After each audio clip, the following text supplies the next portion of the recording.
Your Excellencies, President Antonio Costa, our President Ursula von der Leyen, दोनों देशों के delegates, media के साथियों, नमस्कार।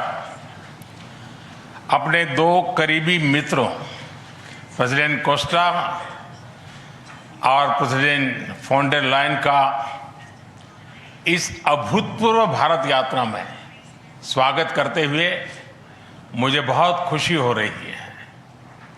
कोस्टा जी अपनी सरल जीवन शैली और समाज के प्रति प्रेम के आधार पर लिस्बन के गांधी के नाम से जाने जाते हैं और उर्सुला जी जर्मनी की पहली महिला रक्षा मंत्री नहीं, यूरोपियन यूनियन कमीशन की भी पहली महिला प्रेसिडेंट बनकर पूरी दुनिया के लिए एक प्रेरणा है। कल एक ऐतिहासिक क्षण था जब पहली बार यूरोपियन यूनियन के लीडर्स भारत के गणतंत्र दिवस समारोह में मुख्य अतिथि के रूप में शामिल हुए। आज एक और ऐतिहासिक अवसर है जब विश्व की दो सबसे बड़ी लोकतांत्रिक शक्तियां अपने संबंधों में एक निर्णायक अध्याय जोड़ रही है। फ्रेंड्स, पिछले कुछ वर्षों में भारत और यूरोपियन यूनियन के संबंधों में उल्लेखनीय प्रगति हुई है। साझा लोकतांत्रिक मूल्यों, आर्थिक सिनर्जी और मजबूत पीपल टू पीपल टाइज के आधार पर हमारी साझेदारी नई ऊंचाइयों तक पहुंच रही है। आज हमारे बीच 180 बिलियन यूरो का ट्रेड है। 8 लाख से अधिक भारतीय यूरोपियन यूनियन के देशों में रह रहे हैं और सक्रिय योगदान दे रहे हैं। हमने स्ट्रेटेजिक टेक्नोलॉजी से लेकर क्लीन एनर्जी, डिजिटल गवर्नेंस से लेकर डेवलपमेंट पार्टनरशिप, हर क्षेत्र में सहयोग के नए आयाम स्थापित किए हैं। इन्हीं उपलब्धियों के आधार पर आज की समिट में हमने समाज के सभी वर्गों को लाभ पहुंचाने वाले कई निर्णय लिए हैं। फ्रेंड्स, आज भारत ने अपने इतिहास का अब तक का सबसे बड़ा फ्री ट्रेड एग्रीमेंट संपन्न किया है। आज 27 तारीख है। ये सुखद संयोग है कि आज ही के दिन यूरोपियन यूनियन के 27 देशों के साथ भारत ये एफटीए कर रहा है।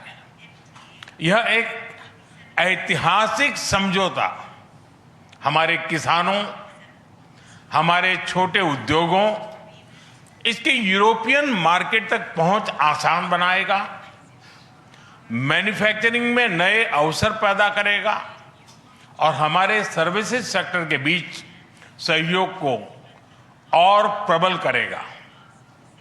इतना ही नहीं, यह एफटीए भारत और यूरोपियन यूनियन के बीच इन्वेस्टमेंट को बूस्ट करेगा, नई इनोवेशन पार्टनरशिप बनाएगा और वैश्विक स्तर पर सप्लाई चेन को मजबूत करेगा।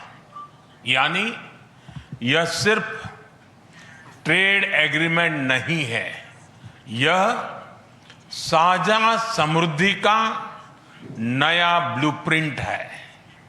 फ्रेंड्स, इस महत्वाकांक्षी एफटीए के साथ साथ हम मोबिलिटी के लिए भी एक नया फ्रेमवर्क बना रहे हैं। इससे भारत के स्टूडेंट्स, वर्कर्स और प्रोफेशनल्स के लिए यूरोपियन यूनियन में नए अवसर खुलेंगे। साइंस एंड टेक्नोलॉजी में हमारा लंबे समय से एक व्यापक सहयोग रहा है। आज हमने इन महत्वपूर्ण लिंकेजेस को भी और मजबूत करने का निर्णय लिया है। फ्रेंड्स, रक्षा और सुरक्षा सहयोग किसी भी स्ट्रेटेजिक पार्टनरशिप की नींव होती है और आज हम इसे सिक्योरिटी एंड डिफेंस पार्टनरशिप के जरिए औपचारिक रूप दे रहे हैं। इससे काउंटर टेररिज्म, मैरीटाइम और साइबर सिक्योरिटी में हमारी साझेदारी और गहरी होगी। यह रूल्स बेस्ड इंटरनेशनल ऑर्डर के प्रति हमारी साझा प्रतिबद्धता को भी बल देगा। इंडो पैसिफिक क्षेत्र में हमारे सहयोग का दायरा और बढ़ेगा और इसके साथ हमारी डिफेंस कंपनियां को डेवलपमेंट और को प्रोडक्शन के नए अवसर साकार करेगी। फ्रेंड्स, आज की इन उपलब्धियों के आधार पर हम अगले 5 वर्ष के लिए एक और भी एम्बिशियस और होलिस्टिक स्ट्रेटेजिक एजेंडा लॉन्च कर रहे हैं। एक जटिल वैश्विक वातावरण में यह एजेंडा स्पष्ट दिशा देगा, हमारी साझा समृद्धि को आगे बढ़ाएगा, इनोवेशन को गति देगा, सुरक्षा सहयोग और सुदृढ़ करेगा और पीपल टू पीपल टाइज को और गहरा करेगा। फ्रेंड, भारत और यूरोपियन यूनियन का सहयोग एक पार्टनरशिप फॉर ग्लोबल गुड है। हम इंडो पैसिफिक से लेकर कैरेबियन तक ट्राइलेटरल प्रोजेक्ट को विस्तार देंगे। इससे सस्टेनेबल एग्रीकल्चर, क्लीन एनर्जी और विमेन एम्पावरमेंट को ठोस समर्थन मिलेगा। हम साथ मिलकर आईमैक कॉरिडोर को ग्लोबल ट्रेड और सस्टेनेबल डेवलपमेंट की एक प्रमुख कड़ी के रूप में स्थापित करेंगे। फ्रेंड्स, आज ग्लोबल ऑर्डर में बड़ी उथल-पुथल है। ऐसे में भारत और यूरोपियन यूनियन की साझेदारी अंतर्राष्ट्रीय सिस्टम में स्थिरता को मजबूती देगी।